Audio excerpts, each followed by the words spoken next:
everyone, I'm Alex and I'm the hands behind Lovecraft Crochet. My plushies are for the anxious, depressed, autistic, and neurodivergent. Small enough to travel in a purse, backpack, diaper bag, or even your pocket. You can check out my Facebook page or TikTok to see what patterns are available and stay tuned for the new ones coming out. I also make hats, scarves, blankets, and dice bags for the tabletop gamer or dice goblin in your life. Feel free to order through the page, TikTok DMs, or via email at love.craft.crochet@gmail.com. Now, on to the segment. Due to the graphic and disturbing nature of the crimes discussed, listener discretion is advised. Retrostatic Radio presents Killing 15 Minutes. Hello and welcome to Killing 15 Minutes, where we will give you your serial killer fix in 15 minutes or less, or your podcast is free. I'm Sam Rossi, and shortly I will be handing a poorly written synopsis of a serial killer to my brother, who hasn't read it, on a serial killer he's most likely hasn't heard of. This should be fun. Good luck, bro. Thanks, Sam. On April 20th, 1978, Bill Thomas and his brother found what they thought was bone from a cow's leg while out on Swamp Road in the bushlands, 70 kilometers northeast of Adelaide, Australia. Something seemed off to Bill's wife, and it took 2 days of nagging to have Bill investigate it. He found attached to the leg a shoe. More bones were found along with clothes covered in bloodstains. Those were the remains of Veronica Knight, who disappeared from an Adelaide street 2 days before Christmas of 1979. The lack of obvious cause of death, along with location, led the belief that she had died due to the elements, so there was nothing suspicious yet. Man, this one might actually sound like a real podcast. Almost 1 year later, on April 15th, 1979, police discovered the skeleton of Sylvia Pittman, about 2 kilometers from Knight's remains. Pretty spooky, huh, folks? Pittman went missing around the same time as Knight. The police believed there was a link between the two cases and the 5 other missing girls from the area. A task force had been started. 11 days later, a search party found 2 more skeletons on the opposite side of Swamp Road. They were the remains of Connie Lordinus and Vicky Howell, 2 of the 5 missing girls. These would be the beginnings of the Truro Murders. I see why it was so hard for you to pronounce. It sounds like Truro Murders when I say it. The Truro... Fuck it. On May 23rd, 1979, James Miller was brought in for questioning based on a tip from a former girlfriend. She stated that Miller had told her that Christopher Worrell murdered women and that he believed that Worrell had a blood clot that led to the murders. In his brain. Well, yeah, that's usually where blood clots would affect your personality, I assume. Worrell died in a car crash in 1977. During initial questioning that led nowhere, Miller finally said there were 3 more bodies. Miller then drove the police to all 3 grave sites in Truro, Gawler?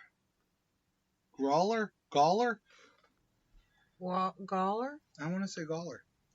Miller drove police to all 3 grave sites in Truro, Port Gawler, and Wingfield. In 1984, a ghostwriter, Dick Wordley. That's actually my porn name. Dick Wordley. I talk a lot. Wrote Miller's autobiography, giving the accepted narrative of how each victim died. Before we get into the next part, pretty much Worrell, he was trying to put the blame on Worrell, but Miller's the one who did all this? Or is it still technically semi-unsolved because Miller turned around and went, "Oh yeah, this guy did it. But here, let me show you the bodies and how they died." Miller does get convicted of these crimes. Well, he literally said, "This guy did it, but here, let me show you the bodies, and here's how they died." I remember this guy now. Shall we finish before you continue? Yes, or, because okay. it gets answers. weird. Yeah, he shoots himself in the foot. Let's just read. Veronica Knight had become separated from friends and accepted a ride from Miller and Worrell on So keep reading. I don't want to. Okay. Veronica Knight had become separated from friends and accepted a ride from Miller and Worrell on December 23rd, 1976. Miller claimed they talked to her into going to the Adelaide foothills. Worrell parked, and Miller went for a walk, casually making sure he wasn't around for the murder to follow. When he came back, Knight was dead. Worrell threatened Miller to help the body. Worrell threatened Miller to help dump the body. They went to work the next morning. The men picked up Tanya Kenny on January 2nd, 1977, who was hitchhiking from Victor's Harbor. They drove to Miller's sister's house, where Worrell and Kenny went inside. Once again, Miller was nowhere to be seen during this murder, huh? You're seeing a common thread now. Later, Worrell came out and asked for help. They burned her in Wingfield that night. I want to... He really just want... Let's finish.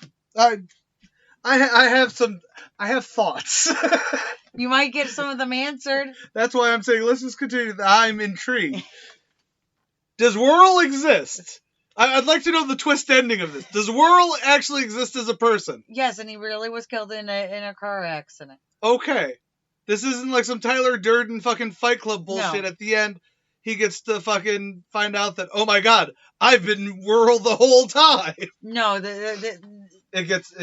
okay.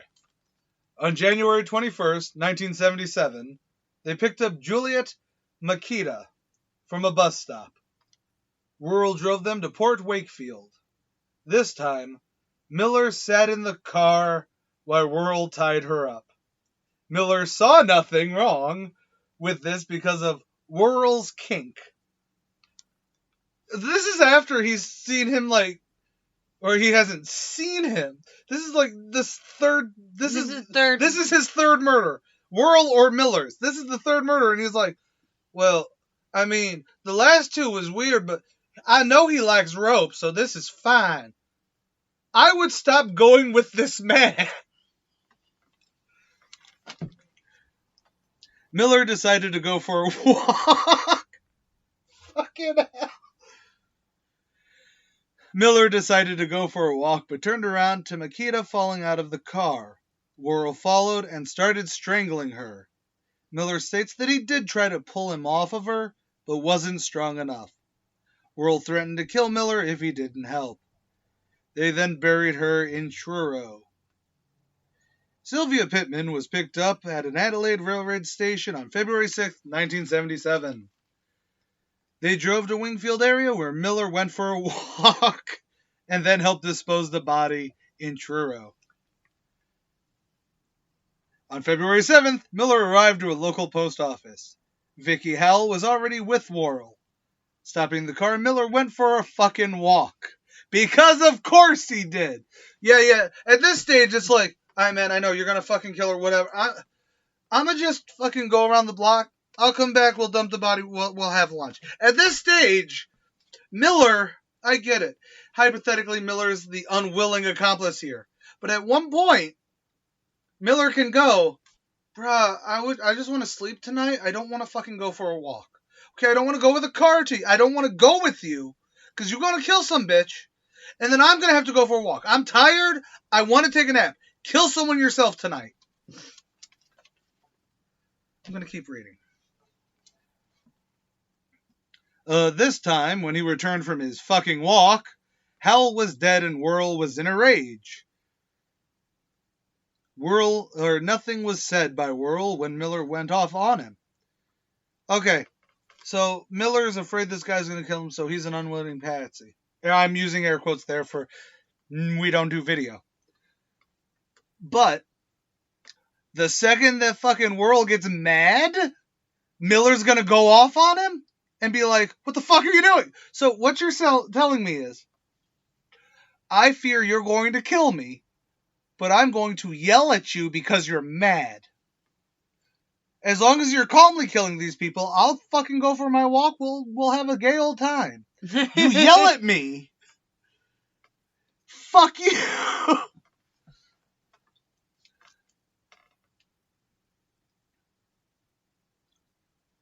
Connie Laurinaitis, aka Connie Jordan, thank you for, because I don't even know how you even spell that.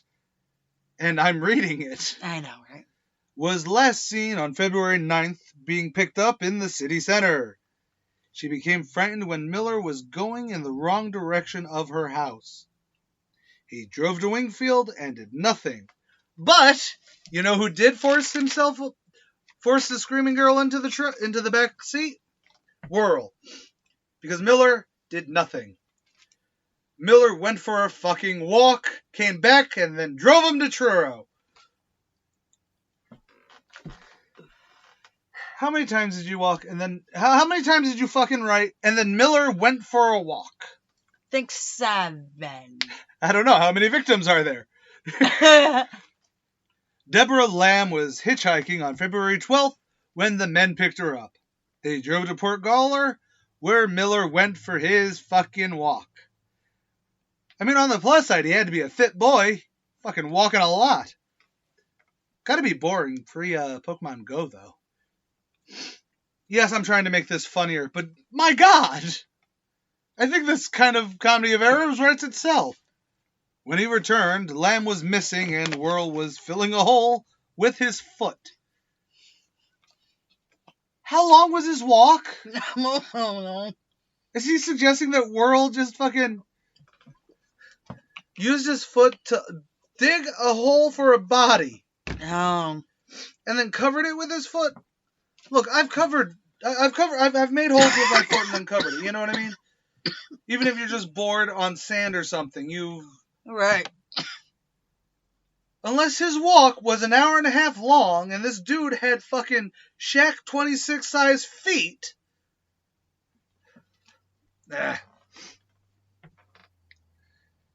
Oh, Lamb was found buried alive at that spot. So apparently he did this all with his foot while holding a woman.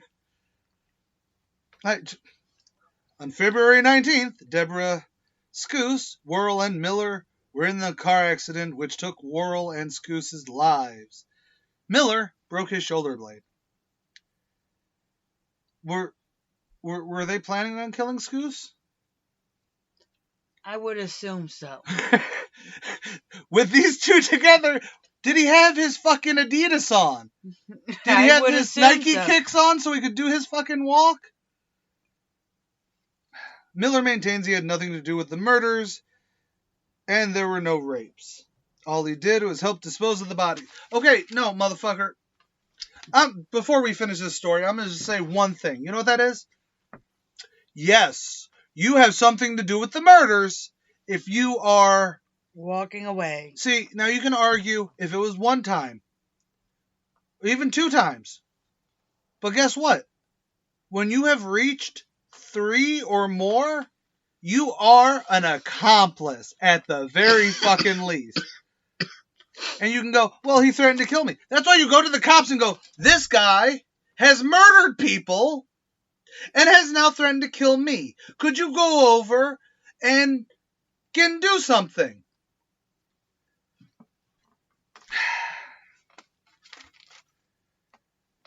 I don't know why this has gotten me so aggravated. I think it's just, this Miller dude just, I did nothing. I was there. I saw it. Nothing. Miller maintained he had nothing to do with the murders and there was no rapes. All he did was help dispose of the body. It's not feasible, and his way of self-justification of his involvement. All women except Kenny were raped and murdered where their bodies were located. I'm assuming they figured that out through like how clothes were ripped. Because some of these were just skeletal remains. Right. I'm not entirely sure how they. I mean, I don't know. It made the most amount of sense comparatively. Yeah. No, that's fair. I'm not saying that he didn't. I'm just like, I think he's downplaying everything, including his own involvement. No shit! You don't say! No one is this fucking... Miller was found guilty for 6 of the 7 murders. Okay, see, this has a happy ending. Thank you. He was convicted without ever touching a victim. He was convicted without ever touching a victim on March 12, 1980. He was sentenced to 6 consecutive life sentences. He died October 21st, 2018, from liver failure. Random information. You just couldn't work this in? Yeah. Worrell was 23, Miller was 38. They met in prison. Miller for breaking and entering, and Worrell for rape. Miller would drive Worrell and random girls. Miller would drive Worrell and random girls around for hookups. Some were raped. Others murdered, clearly. But they cruised the streets every night. And were chaotic with what happened to the women. It is believed that if Worrell hadn't died 2 months into his murder spree, he would have been the most prolific serial killer in Australia. If not the world. Well, honestly, this is definitely one of them. Did I do good on writing? You did. This was actually great. And honestly, if I didn't start getting really fucking weirded out during Well, I went for a walk, Your Honor. That's why I started off strong. You wrote this amazingly well. But oh my god. Okay. So, Miller, I assume, claimed that he didn't touch these women before. He maintains that he never touched them at all. I'm gonna tell a secret. You don't randomly drive a dude around for hookups if you're not at the very least going to watch. Let's be real here. Yeah. You know what I mean? You're in your late 30s, early 40s, you know. Was he 38 when he died or in the spree killing sort of area? The spree killing area. Okay. You know, 23,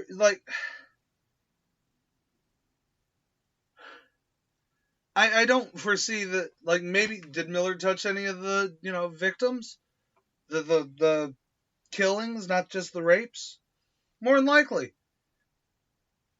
Because, again, it's one of those things of,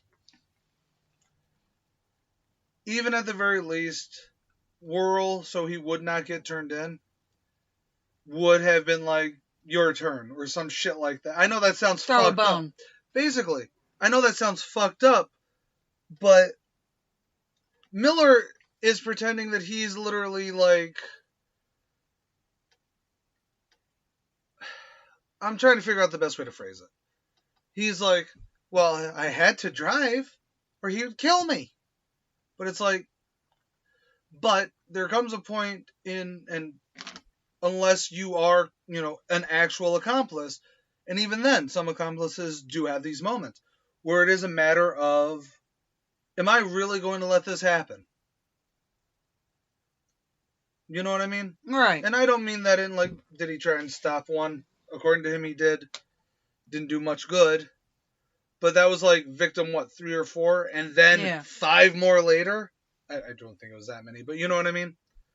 Where it's no, at this stage, you not at least going, hey, cops? You know that guy who got convicted for rape? I know, that's where I met him. He's been doing some shit, killing women. Because again, and I don't mean, and this is not any form of endorsement. Your friend, and we'll say it this way, your friend kills one person by accident. you're socially obligated to be like, I need to turn him into the cops, whatever. Will you? Probably no. Because, you can convince yourself it was you know what I mean? There was justification. Something bad happened. It's not your business, or you care about your friend enough that you're not going to turn him in. That sort of thing. Are you still an accomplice? Yes. Are you still implicit in the murder? Yes. Mm-hmm. But there's where sanity then there's the moral dilemma of one. You know what I mean? It's a very similar thing you see in a lot of. Well, I don't think he could do that. He's never been like that with me.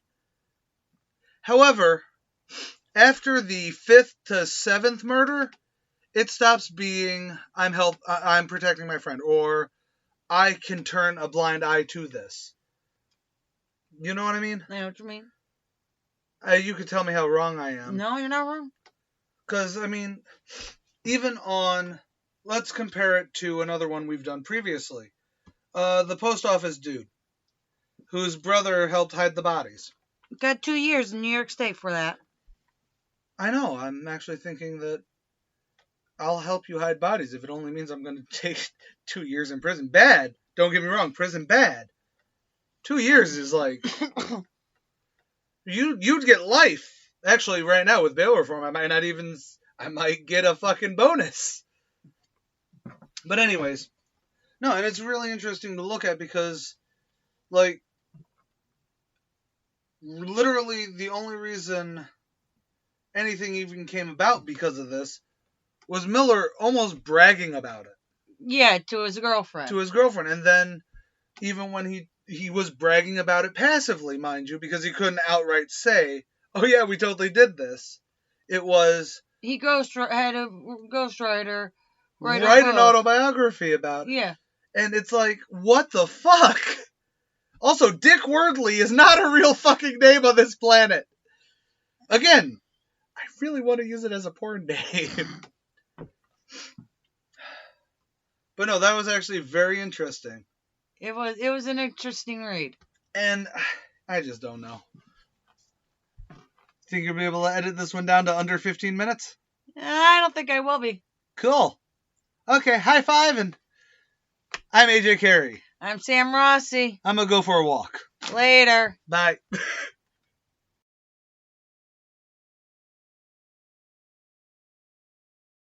Killing 15 Minutes is hosted by Arthur Carey, with scripts written and researched by Sam Rossi. If you like this episode or want to stay updated on this series, consider following Killing 15 Minutes on Patreon or Retrostatic Radio on all major social media platforms. Good night and God bless.